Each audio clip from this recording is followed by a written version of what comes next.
The 15-Point Plan is part of the Win, Make, Give podcast network.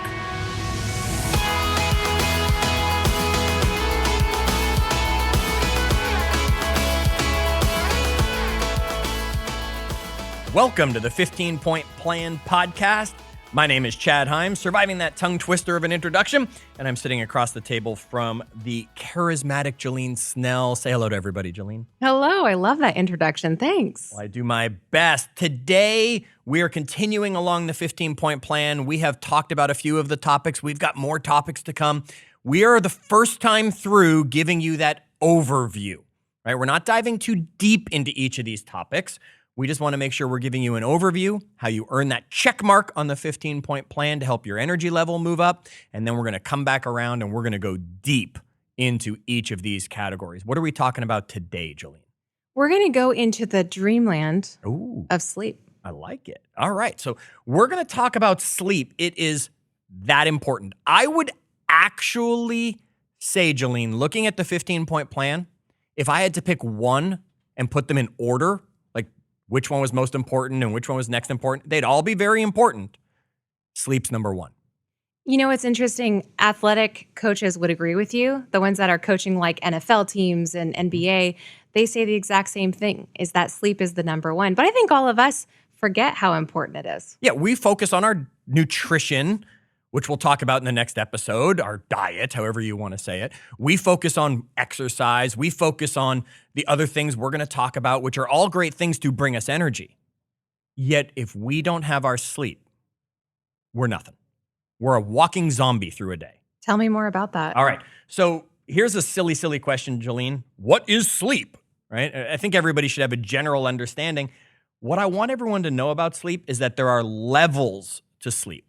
Sleep's not just, I go to sleep. There's actually things that are happening while you're sleeping. Okay. And we're going to dive into those. The one term that most people probably know, you probably know this one, Jillene, that would be? REM sleep. REM sleep, right? And for those of you out there who know REM sleep and are going, I've never knew it stood for something, that's rapid eye movement. Now, it's really freaky. Have you ever watched somebody in REM sleep? I have. It is a little bit creepy. It's creepy to see them laying there fast asleep and their eyes behind their eyelids just shooting all over the place. Something's going on in there. Yeah, absolutely. It's awesomely freaky, I will say this. And you're going to cycle through REM sleep many times a night. We'll talk about it a little. Ultimately, Jillene, how much REM sleep is an ideal for my night to be filled with? I think roughly 20 to 25% of REM sleep is ideal. Okay. But I'm curious, can we control that? Not at all. We can't control it in the sense that we're going to say, okay, here I go, I'm going into REM sleep. We can control it in ways we're going to talk about through the episode. We'll talk about a few things that'll help us provide our body the best opportunity for REM sleep, yet we can't force ourselves to be in or not in REM sleep. Right. And I think we're going to talk about the different stages. So what are the stages of getting into that ideal sleep state? Okay, so there's 4 stages that we're going to really generally talk about when we talk sleep. And the first is that non-REM sleep stage.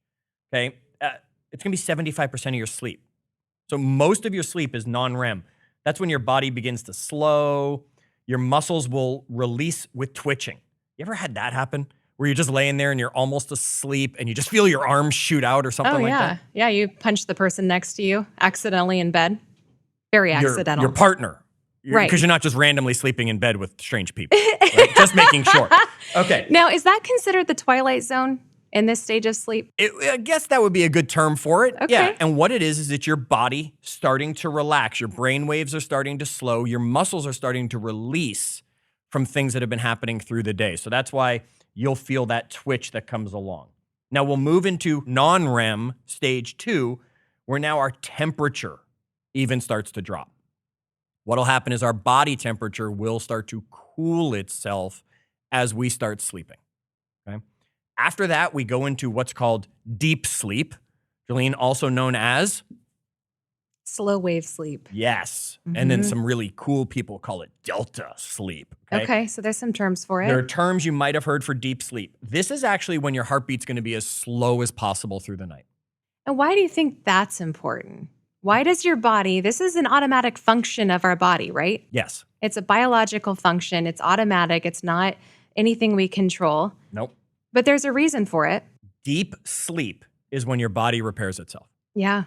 That's when your body is doing things because you're not telling it to do other things. It's finally gone into this wave. Now it's going to repair those muscles. Now it's going to work on your digestive system. Now it's going to take you through that full body repair that your body needs to be doing to itself each and every day. And that's what deep sleep provides it. Well, and it's interesting because we're at work during the day, right? Yes. Mentally and physically, we're awake and we're working in our businesses, we're working with our families, we're working on exercise. We're always working on something, a hobby maybe. So when we go to sleep, we're giving our body a chance to work on itself, right? Correct. So it's a little bit of balance. Yeah. Imagine that, it's like little creatures come out from under the bed and they fix you.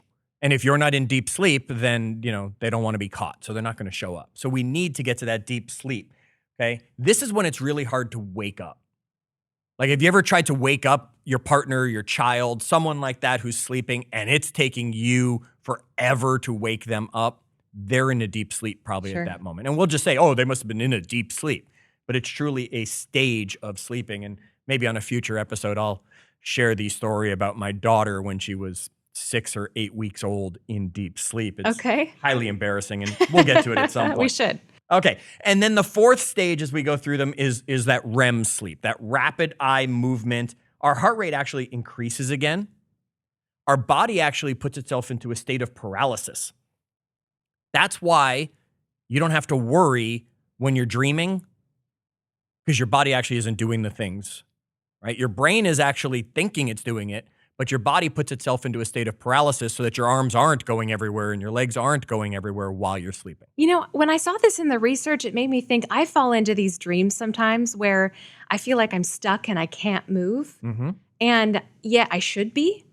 And I'm not saying it's a bad dream, but it's a bad dream. Sure. And I can't get out of it. I can't move. So I wonder if that's the state of REM sleep where I really am in that state of paralysis because your body needs to rest and recover. Correct. You are in REM at that point. Your body's moving in your head, yet your body's not actually responding. It's put itself into a state of paralysis. And as for dream analysis, we'll send you to a therapist for that one. I might need it. Yeah, absolutely. So what are some of the benefits and side effects of sleep deprivation, specifically for lack of REM sleep? Okay, so there are negative things that come from not getting enough REM sleep, right? It impacts your brain's ability to learn. That's a big one. Yeah, it's huge, right? If you don't sleep, you're not learning. You're not going to be creating new memories. This is the time that those memory paths are created in our head, okay? Lack of REM sleep will be sleep deprivation. We understand what people is like when they're sleep deprived. We've all been around those people. And sleep deprivation has been linked to many health issues, which we'll find many of the things we actually talk about on this whole podcast are. Some of those, Jillene, greater risk of obesity. Okay. Migraines, type 2 diabetes, dementia, depression, cancer. I think, all of those are huge and so important. Depression and anxiety, those are things that a good part of the population deals with. Yes. And so I think that's why this podcast is so important, why we're devoting this entire podcast to sleep. It's for the population that's dealing with some of these things. And I think what we'll find is if you looked at a lot of people that are dealing with some of that depression and that anxiety, they're not getting enough sleep. Right. They're up all night thinking about things. They're not letting their body get into that REM sleep. They're having a very non-REM, one of the lighter stages of sleep. They're not giving their body what it needs for recovery. I also heard that sleep or lack of sleep can create weight gain. Yes. And the right amount of sleep can promote weight loss or a good weight, healthy balance. Absolutely. So when we get better sleep, here's what we get. We get more REM sleep, which is mental restoration. Okay, we get more deep wave sleep, that deep sleep, which is our physical restoration. Okay, we get an overall lower resting heart rate. That's a good thing. If your heart does not need to beat as quickly, that's just an overall health sign. Depends on what you're doing in the middle of the night. That is true. Okay, come to some of that later. And you're going to get a higher HRV, which is your heart rate variable. A lot of people don't know what HRV is. If you think about your heart going boom, boom, boom, boom, boom, boom, it does not actually do that on a regular pattern. It's not continuous. Your heart's not really going beat, beat, beat, beat, beat, beat. It's going to go beat, beat, beat, beat, beat, beat, beat. And there's a variable in there. And the higher your heart rate variable actually ends up being, it's allowing your body to work two different systems at the same time. It's allowing your body to work its physical repair and work the mental repair at the same time that your body needs. And it allows you to be ready for higher strain the next day. This is something that athletes are tracking at an extreme level because then they know how to train better. They know the days their body is ready to go. Mm-hmm. One of those numbers That's I like to wake up fascinating. and check every morning. Okay. All right. So here's a cool term, circadian rhythm. You ever heard this term, Jillene? Circadian rhythm? I have. Okay, so it's your body clock. It's our 24-hour clock. It regulates us, okay? You know what I like to think of is like the sun and the moon. Yes. And the pattern of that every day is it's a rhythm. Yes. And that's actually tied to good sleep and creating our own rhythms. And isn't it interesting where we live that some days it seems to be all sun and then some days it seems to be all dark depending on the season. Very true. And you notice depression changes at certain times based on that in our area because of it. Now, I did a little research, and I'm not a language guy, yet I thought this was cool. Circadian rhythm, as you almost just said, basically, the word circadian is a Latin word for around day. Circa diem. And that creates around a day. So it's the rhythm of around your day. When do you wake up? When do you fall asleep? What's your body's natural rhythm? Okay.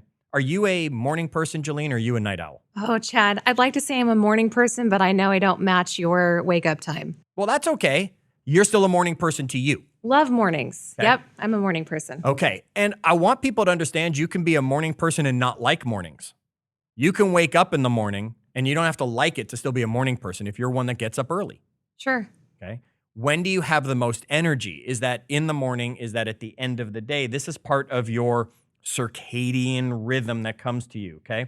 Jillene, there's a part of your brain. It's got this really cool title. What is it? Hypothalamus. Yes. Say that 3 times fast. No, I can't even say it one time fast. That's why I asked you to say it, right? It responds to light. Mm-hmm. So as it gets darker, it tells our brain to start producing melatonin, which is what makes us tired. See, and I was fascinated by that part of the research. Just the fact that it's so simple. Yes. When it gets dark, your body reacts to it. It knows. Go to sleep. I need to produce melatonin. And yes, you need to get some sleep. 30 minutes before bed, no screen time to help with the production of the melatonin that's going on. That's right. A huge killer to that. And truly, yeah, screen time will interfere whether it's your TV or your iPhone in bed, no matter how you spin it with the colors and everything on your screen. Yep. You need to have a period of time before you go to bed. And that's a great assessment, right? If we're lacking sleep or we're having trouble getting to sleep, what are the habits leading up to bed? Correct. So that we can allow our body to do what it's meant to do in this circadian rhythm. Which is sleep. Now, the recommended amount of sleep is 7 to 9 hours. Okay? So right in the middle is 8. That's where we get that 8 hours everybody talks about. Jillene, I want to make sure everyone understands this, though. Averaging 8 hours of sleep per night is not the same thing as getting 8 hours of sleep every night. Okay. Okay? So getting 6 one night and 10 the other night, you average 8. But you haven't given your body what it truly needs, which is that 8 hours of sleep every night when possible. So how do we be consistent with that? And how do we get good sleep? Okay, so here's some tips for some better sleep as we wrap this episode up. 1, no alcohol before bed. Okay, alcohol makes us drowsy, makes us tired. We think it's going to be a good way to help. If you're drinking alcohol in the evening, you are actually hurting your sleep because it messes with your brain waves. Wow. So you might pass out and go to sleep, but you're not getting that REM sleep that you truly need. Should I have a glass of wine for breakfast instead of for dinner? Better choice if you were going to have one. Just kidding. We're not recommending it, yet better choice. All right, sleep consistency. This is the number one thing, Jillene. Set a bedtime, set a wake-up time, live by it. You know, in our iPhones and our phones, they have these great functions now where you can just automate that and it reminds you, and those reminders can be really helpful for getting to sleep. Yes, absolutely. So tap into technology. That's going to help you be consistent. Consistent. We make our kids go to bed at a certain time. Why don't we make ourselves do it? Okay. I mentioned 30 minutes of no screen time before, making sure you're unwinding before you go to bed. Don't do like activity and then just jump into bed. Not going to work unless it's a certain kind of activity, which is this next part, right? Make your bed for sleeping and that other activity, as I'll put air quotes around it here, right? Not for extra activities. Don't read in bed. Don't do work in bed. When possible, don't watch TV in bed. Sure. Your bed is a place to go to sleep or have those wonderful relations. It's interesting because years ago, I decided no TV in the bedroom at all. And that was one of the best decisions I ever made because it was so easy to use TV as like this, what I thought was a tool to help me get to sleep, Right. where you just let it play until you fall asleep. That actually will prohibit you from falling into these different stages effectively, right? Correct. So not having a TV in my room was one of the best decisions I made. Yeah. And 2 more tips. Make it as dark as possible. Even the clock glowing, even the light on the bottom of the TV glowing. So Nita and I we're actually wearing eye masks when we go to sleep at night to darken everything completely. And I've noticed an immediate improvement in my sleep from it. And the other one, temperature. The ideal temperature for the room is 65 degrees. I like it colder than that. I happen to want colder. The colder, the better for sleep, as long as you're not getting too cold. So turn that thermostat down at bedtime. I think if you wake up and you're sweating or you wake up and you're freezing and you feel cold and that's the source of you waking up, I think adjust the temperature, right? Yes. You don't want to be too cold or too hot. Correct. Yet 65, all research and studies have shown 65 degrees is the ideal temperature. Me, I like colder than that. I like 70s, so. All right, there you go. All right, so folks, we're going to give you opinions as we go. Now, here's the takeaway.